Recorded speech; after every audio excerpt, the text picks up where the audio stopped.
My name is Martin Hawk. For the first 38 years of my life, I was a Jehovah's Witness.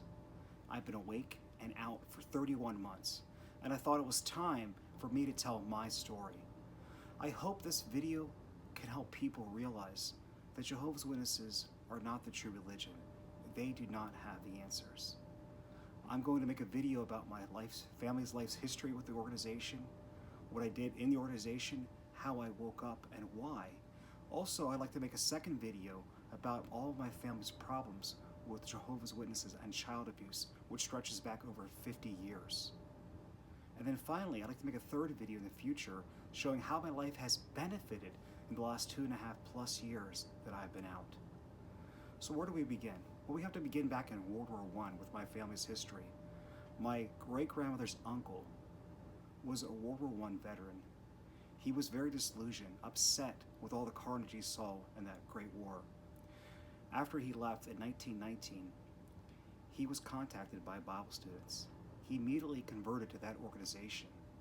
He was a super zealous witness for the Bible students. He became a colporteur and immediately tried to witness to all of his family members throughout the country. Only one person accepted that message, and that was my great-grandmother. In 1924, she was baptized. She later had 5 kids, but her husband never became a Bible student. At the height of the Great Depression in 1933, my great-grandfather was killed in a car accident. So now my great-grandmother had 5 kids and no way to support herself. She had to get a full-time job, and she kind of drifted away from going to meetings. But my grandmother has told me many stories of the 20s, going to the meetings, and what a fond memory she had of the organization back in the late 20s and early 30s. After World War II, my grandmother was married in a miserable marriage with 3 kids. In 1958, there was a knock on her door. Here was one of Jehovah's Witnesses. She again immediately recalled back to their days of her childhood and accepted a study. That same year, she was baptized and went to the International Convention in Yankee Stadium that same year. My great-grandmother moved back in with my grandmother after her husband had left her. Because she had been inactive for over 20 years, she thought her first baptism wasn't valid, and she was rebaptized in the late 1950s. Later on, in 1975, she actually died out in field service during a track campaign. So my mother was raised a witness. She was baptized at 12 in 1965. On my father's side, in 1959, a witness knocked on my dad's door. He was 11 years old. He immediately accepted magazines but did not have money for the subscription. A week later, that lady came back and my grandmother accepted the subscription, and her and my father studied together. 11 months after that initial contact of June of 1959, they were both baptized in May of 1960. Now, my father took the organization really quickly. He loved the organization, the rules, the structure, the hierarchy, and he found so much love and satisfaction in moving up the organization. In 1965, he was 17. He graduated from high school, and he wanted to pioneer. But since my grandfather never became a witness, he wouldn't let him and kicked him out of the house. 2.5 years later, after my father got his minister classification, he was accepted to Bethel and served at Brooklyn Bethel from January of 1968 to July of 1973, just a little over 5.5 years. That very first summer that he was at Bethel, there was an international convention held in Washington, D.C. Now, back then, my dad got $14 a month for his reimbursement from Bethel, and they wanted all the Bethelites to go to the international conventions, but they did not provide transportation or lodging for these Bethelites. Basically, they treated them as slave labor back in the 60s. My dad actually rode his bicycle from Brooklyn, New York to Washington, D.C. It took him 2 weeks to get there. He actually stayed in a barn over that 8-day convention. The second night he was there, he met my step-ex-grandfather, my grandmother's witness husband that she married later on. Now, in my second video, we're going to do a lot of time on this person, but let's just focus on the point that he met my dad at a security night watchman on the second day of the convention. He told my dad, "Don't sleep in a barn, come stay with us." My grandparents lived in Baltimore at the time. Well, he met my mother that night, and he immediately decided that same night that he met her that he was going to marry her. The only problem was he was 20 and she was 14. But that's not strange at all. He did wait till she was 18 till they started dating, and they were married when she was 19. And he left Bethel, and the Watchtower assigned him to Richwood, West Virginia, to be pioneers and to be the presiding overseer of a small congregation. So all told, my dad had 11 years of full-time service, 6 as pioneer and 5 at Bethel. My mom pioneered for about 5 years until 1975. She got pregnant with my sister. My sister came in 75, I was 77, and my brother was born in 78. So early on, we had a beautiful childhood. My dad has been an elder since 1972. They treated us with love and compassion as long as we obeyed the rules. My dad was always doing congregation assignments, giving talks. We always went to Bethel to visit his old friends. We had a lot of fun as a family. It wasn't a bad family environment. But I really took to the truth, which I thought it was at the time. I was very serious about publishing. I joined the school at 5 years old, gave talks from the time I was a little kid. I became a publisher at 9. I was baptized at Philadelphia Veterans Stadium in 1989. 426 were baptized along with my sister and myself. So my sister gave me a lot of trouble because she wanted auxiliary pioneer August of 89, and I did not want to do it. So, but the following year, the summer of 1990, I actually auxiliary pioneered the entire summer. The following year, then when I was a freshman in high school, I regular auxiliary the whole year through my freshman year. But then I couldn't do it in my junior and sophomore years because of transferring to Vo-Tech. In 1995, I graduated from school and became a regular pioneer in September of that year. And all told, I pioneered almost 6 years. And my wife and I were married in August of 97 because we were pioneering. I was a good Jehovah's Witness, and I wanted to have a good start to the 98 service year, so I suggested we have our wedding on August 23rd. That way we can come back from the honeymoon and start the new service year off right. So we had a great time as a pioneer couple. We pioneered for 3 years until my daughter came along. My wife, all told, pioneered for 18 years. She pioneered for 9 years, went off the list for about 5 years when the kids were little, and then from 2006 to 2015, she pioneered for the second time of 9 years. So I was appointed a ministerial servant at 22. The reason why I was so old as a ministerial servant, I barely made that cutoff that Tony Moore said 23, was that I had switched congregations after we got married, and the new congregation elders didn't like me. But eventually I was appointed an elder. I was given responsibilities at the Kingdom Hall at an early age, working the literature, territories, magazines, microphones, taking the groups out in field service, you name it. I did it in the congregation. I love giving public talks. I love teaching. I love doing parts in the school and the service meeting. That was my life. I always had that zealous pioneer spirit, so-called.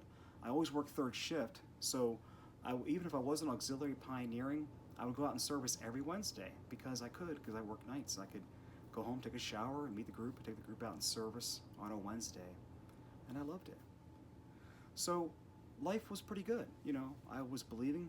My aunt and uncle, my dad's youngest sister, she married my dad's friend from Bethel.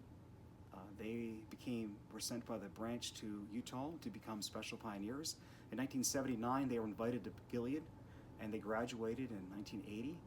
They were assigned to Kenya. They served in Kenya, Rwanda, Burundi, and now they're currently serving in Kenya, again for the second time. As far as I know, he's still director of the corporation.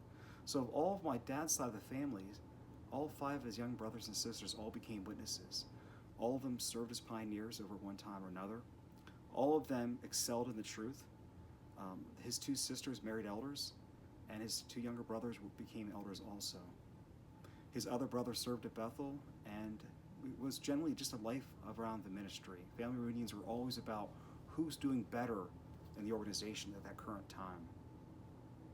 So the first problem I had with the organization really wasn't until October of 2005 when my daughter was molested in the Kingdom Hall. And that should have woken me up. That really should have stopped me from going to meetings, but I was a true believer. That rattled my faith and shook me, but yet I was still a witness. I didn't stop going. My second video, we're going to talk more about that and my regrets and how I handled the situation. But let's just say for now that the elders bungled the whole matter, and I actually called the branch as a ministerial servant. Because I did this, I got in more trouble than the person who molested my daughter at the Kingdom Hall. They didn't delete me as a servant, but the elders took all my privileges away. They told me they just wanted me to focus on the family, and for 6 months I was not allowed to give talks or to really do anything. In fact, I was doing territories at the time, and they said, just don't worry about territories, just focus on your family. But it was a punishment. So, in April 1st of 2011, I was appointed an elder. So I just turned 34. And I was finally ready. Okay, I'm going to help the friends. I'm going to do a good job. And I always joked it was April Fool's Day that I became an elder. So the first elders meeting I was in, a few months later, the elders keep you up to speed of all the spiritual progress of all the other people in the congregation. Now I was in the Red Lion congregation in Red Lion, Pennsylvania. And when I became an elder, I was number 16. And within a year, we were up to 18 elders. So it was a big congregation, 155 publishers, 18 elders, and about 7 ministerial servants at that time. And we were discussing something, and I made a point, and everybody said, oh, that's a great point, that's a great point. And then the one older elder said, Martin, if you never called the branch all those years ago, you would have been an elder years ago. We really could have used you. So I realized that during that first elders meeting that because I called the branch, they had punished me and made me wait an extra 3 or 4 years to become an elder. So it was just petty spite. That's all I could say.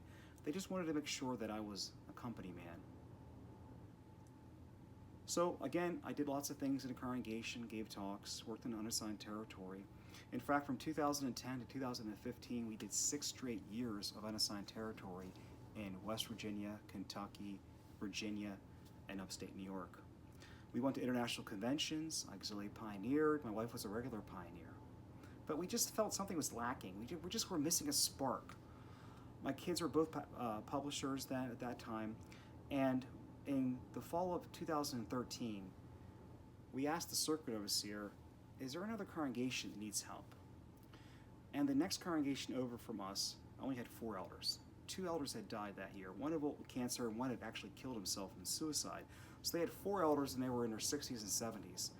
So the circuit overseer said, if you want to go to the Prospect congregation, you can. And I thought, well, here's Jehovah's answering a prayer. We wanted to do more of the organization. We can move over. It's only an 11-mile drive. Now, currently, we're only living about a half mile from the Kingdom Hall. But we could drive 11 miles to the hall, no problem. And the cool thing about this was, the time was, in 1982, when I was 5, my dad was in the Red Lion congregation. And the circuit overseer asked my dad to go to Prospect to help that congregation. So from 1982 to 1987, my dad served as an elder in the congregation. And now here, I was in Red Lion as an adult for 14 years, and now I was going to go back to Prospect to help them out. And when I got there, the coordinator was the presiding overseer my dad was when he was there. The secretary was the same secretary 28 years earlier. 30 years earlier, excuse me. So here I was serving in the body, the service committee, as the same 2 brothers that served with my dad 30 years ago. Within a month, I was the service overseer, and I organized afternoon service and all kinds of activities. It was a great, fun time we had. But then things started to change, and it changed very quickly. So a few months after we moved to Prospect congregation, the coordinator got a request for a Bible study. And I was still transitioning in. I still didn't think I had access to the website at this point yet, because there was some kind of mess up with my access to that new congregation. So I didn't get it, but the coordinator got it. And he said, I want to give it to your wife. And I'm like, that's great. So my wife started to study with this young woman, and immediately she made progress. She started wearing long dresses instead of short skirts. She changed her attitude. She was at all the meetings. studying twice a week. She became an unbaptized publisher, and she was out in service with less than a year after the initial call. But that whole time that she was studying with my wife, she was still doing research on her own on the internet. Now, that's something that my wife and I would never have done. I would have never typed in Jehovah's Witnesses on Google or Bing or Yahoo or any other search results sites. I never even thought of it because I believed that it was the truth. My entire family, both sides of my family, were witnesses. So, in the spring of 2015, she showed my wife, the UN, how for 9 or 10 years, from 1991 to 2000, the Jehovah's Witness organization, Watchtower Bible Tract Society of Pennsylvania, was an NGO of the UN for 9 years. So my wife came home from service, I remember this day, and she was white as a ghost. And I'm like, I could tell something was wrong. So she showed me this website, and I was shocked, and I couldn't believe it. I'm like, there's some kind of reason. I ignored it. It can't be, whatever.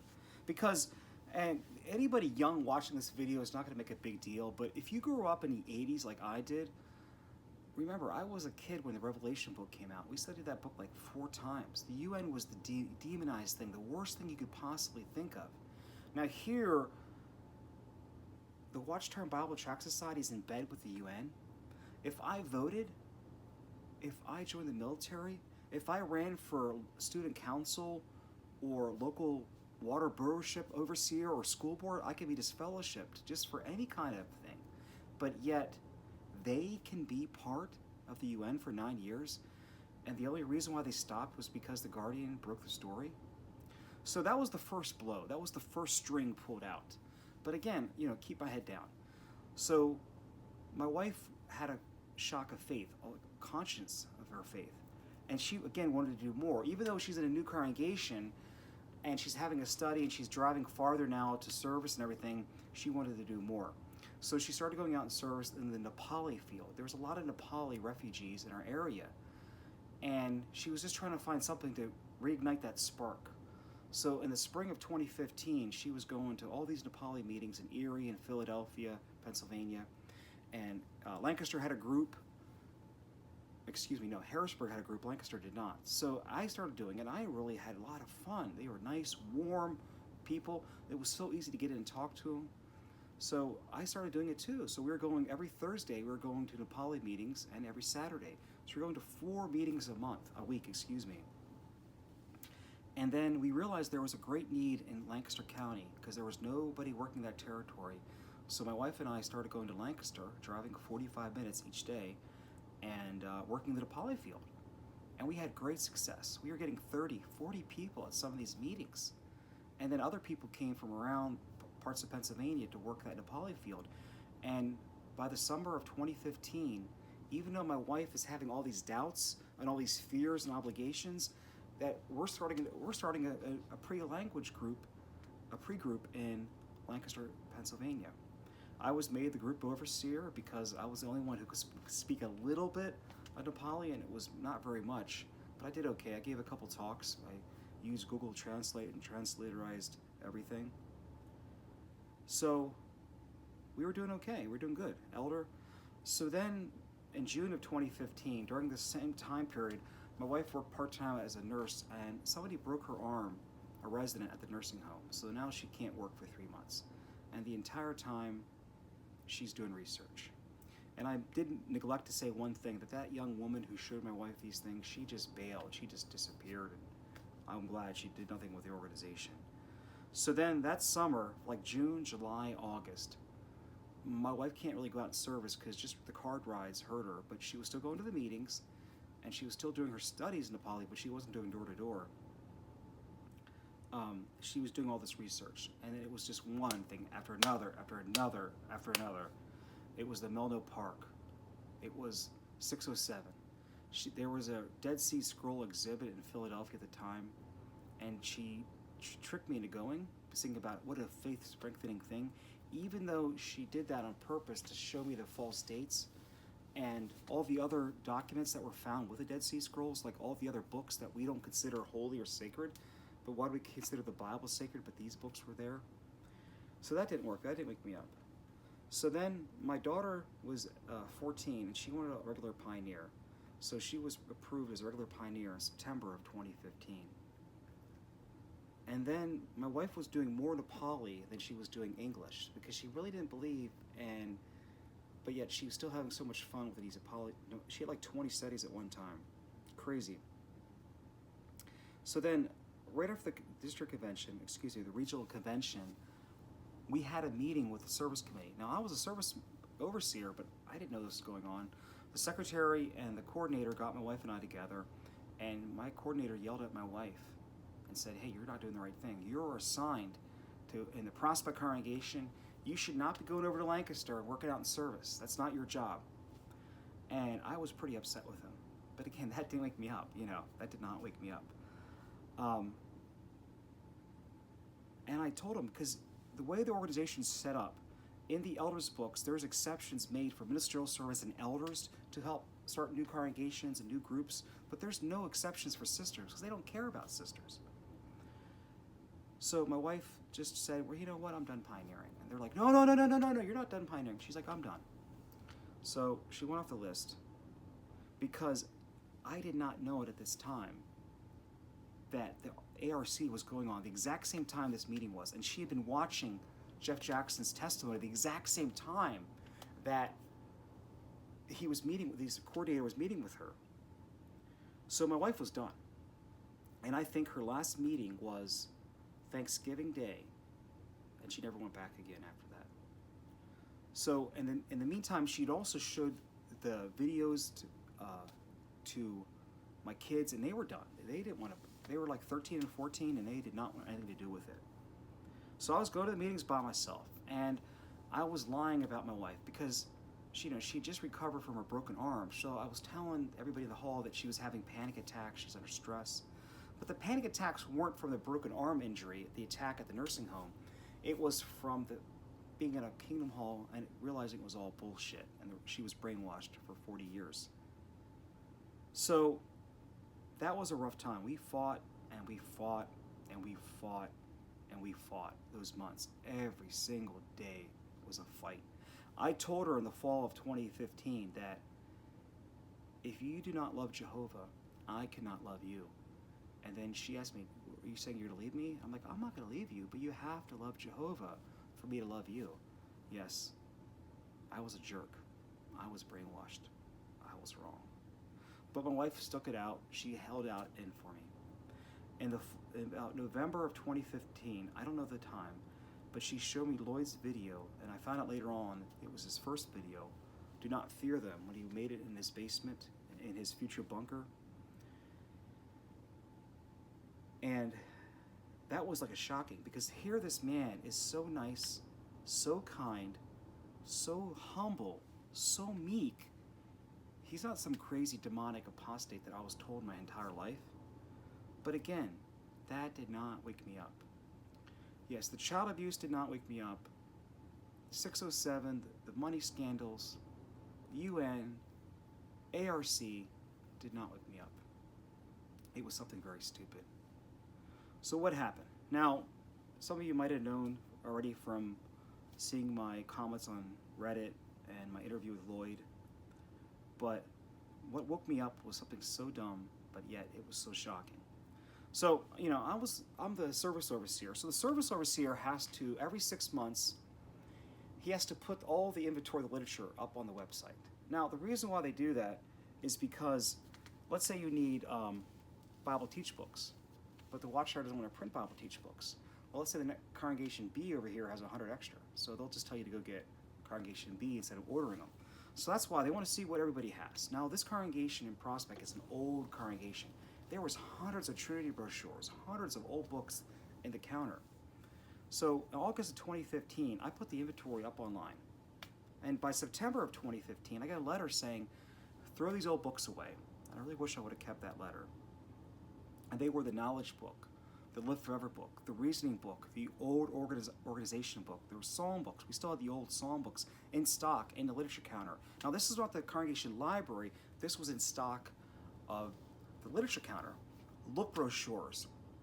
I think I said reasoning books, Trinity brochures, basically anything that had the prediction that by the end of this century, the 20th century, Armageddon would come. They wanted to destroy it and out. And we were not allowed to put them on the counter. We had to throw them away and not tell anybody about it. So my literature servant was a ministerial servant in his 60s, and he was a little senile, and he was a nice guy, but he would forget things like crazy. So I told him, I said, hey, you have to throw all this stuff away. Here's a letter. Showed him the letter. And he didn't do it. And I forgot, because there was so much stuff going on. I just completely forgot about it. So February of 2016, I put the inventory up again. And within 1 or 2 days, every elder in that congregation got a letter in their inbox saying, all this literature must be thrown away at the next meeting. So, and I didn't check my inbox, so I didn't know. So I went to the Kingdom Hall on a Tuesday night meeting by myself, and we had an elders meeting afterwards. So, and all this is racing through my mind. And I even gave a talk that night about Jeremiah or Hezekiah. I don't know, one of those two I gave a talk. I don't know, it doesn't really matter. It was February 23rd. And we had an elders meeting afterwards, and the first thing on the elders meeting was there was a sister who wanted to be reinstated, and the coordinator wanted me and another elder to meet with on Sunday. And I'm like, no, I can't do this. I can't bring somebody back in this organization. So that was the first step. And then the next thing was the coordinator said, Martin, did you look at your inbox today? I'm like, nah, I didn't. Did you see the letter? No, I didn't. What is it? What? Hey, you were told 6 months ago to throw all this literature away, and you didn't do it. We got to do it tonight. I'm like, what? And he showed me his copy of it. I'm like, oh man, I'm sorry. So after the meeting was over, man, remember, there's 4 old men, 60s, 70s, and they went out to the garage and got one of those big plastic trash cans, wheeled it into the Kingdom Hall, and just took a handful of books and just dumped them in. And if everybody remembers the scene from Indiana Jones and the Last Crusade, when the Nazis are burning all those books, it just was like, boom, what are they doing? Why are they doing this? What's going on? And I was watching them doing it, and I'm like, my first 38 years have been wasted. Everything has been wasted. My wife's 100% correct. I have wasted my entire life. What have I done? And that was it. I was done. Done. Went home, told my wife, we talked till 2, 3 in the morning. I'm done. I'm never going back. And she's like, let's do a fade, Now, she hadn't been going for 2 months, but I'm like, I'm not fading. I'm just going to disappear. I'm going to vanish. Poof. So we did. And Saturday, we had our quarterly elders meeting at 1 o'clock. At 12 o'clock, I emailed my coordinator, and I said, I'm done. I said, I don't qualify to serve. I have doubts. My wife doesn't believe anymore. So I'm done. I don't qualify. Delete me. They didn't delete me till April of 2016, so I did make the 5-year, got my little watch for making 5 years as an elder. But yeah, that was my last meeting, February 23rd. And everybody wakes up differently. Everybody's story is unique. Everybody's special. But why did I make this video? Why did I make this video? To show that you're not alone. I had doubts my entire life. I had so many questions. I just pushed them aside, said, nah, don't worry about it. My dad was a good person. He loved me very much, but he wasn't a very smart person, and he just ate it hook, line, and sinker. My mom was more mischievous, more devious, more vindictive, and she's the one who brainwashed me, because every time I came up with a doubt and an objection, she twisted it and lied to me and got my brain all mixed up. And that if you have doubts and you don't know, do research. Search for it. Find the answers. Make the truth your own. Make sure what you've been taught is actually true. Don't waste a second of your life. Life is so precious. I am so happy that I woke up at 38. My first birthday was a week later. I turned 39 March 2nd. I couldn't celebrate it. I celebrated my first birthday at 40. So I think to myself, my life was half over. Half of my life I spent in a mind-controlled, highly addictive book publishing corporation. And yet, I only have so many minutes left. Enjoy those minutes. Make them the best. Make this place, make this world a better place. Find your passion, what you love, what makes you happy, and run with it. Do it now before it's too late. Even though I don't believe in the Bible at all, even though I know it was written by a bunch of Bronze Age goat herders and nippers of figs, there's one passage the Bible I do believe in. Don't return to its vomit. It's a dog's vomit. Don't spend 1 second. Get out of her before you share in her sins and her plagues. So thanks for listening. I'm not a filmmaker. I'm not an actor or presenter. This is the first public talk that I've done in almost 3 years. But stay tuned in the future. I like to make a small video about my family's history with child abuse. It starts in 1968, and the story's going on until December of 2018. So stay tuned for that. I love every one of you. I don't hate anybody out there. Even the governing body, I feel sorry and pity for, because you're just as brainwashed as we are. But I wish everything the best for everyone. Thank you for spending your time, your precious minutes to watch me ramble about my life. Have a great day.